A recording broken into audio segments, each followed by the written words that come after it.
జై గురుదేవ్ అండి. అందరికీ నమస్కారం. నా పేరు విజయ్. నేను ఈరోజు కర్ణశుద్ధి ప్రాణాయామం చేస్తున్నాను. ఇది జనరల్గా హార్ట్కి సంబంధించిన సమస్యలు చేయకపోవడం ఉత్తమం. బీపీ సమస్య ఉన్నవాళ్ళు కొంచెం లైట్గా చేస్తే మంచిది.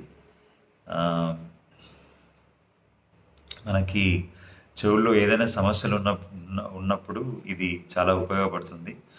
ముందుగా పద్మాసనంలో కూర్చొని, ఇది ఎంటీ స్టమక్లో చేయాలండి. పద్మాసనంలో కూర్చొని బ్యాక్ స్ట్రేట్గా పెట్టి రిలాక్స్ అయిపోయి ఎడమ చేతిని వాయుముద్రలో ఉంచి కుడి చేతిని 2 ఫింగర్స్ క్లోజ్ చేసుకొని ఈ ఈ 2 నాస్ట్రిల్స్ పైన ఇలా హ్యాప్ ప్రెస్ చేస్తూ, అంటే సగం ప్రెస్ చేస్తూ, పూర్తిగా కాకుండా సగం ప్రెస్ చేస్తూ స్లోగా ఇన్హేల్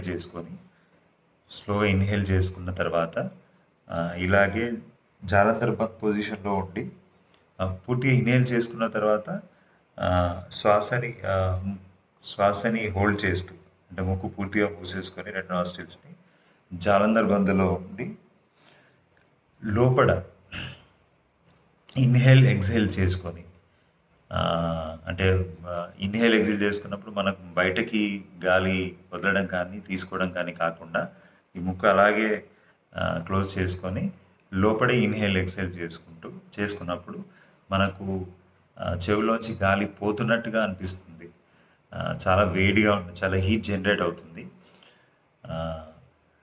అది చేసుకున్న తర్వాత మళ్ళీ జాలంధర్ బంద్ నుంచి స్ట్రైట్గా హెడ్ స్ట్రైట్గా పెట్టుకొని స్లోగా ఎక్స్హేల్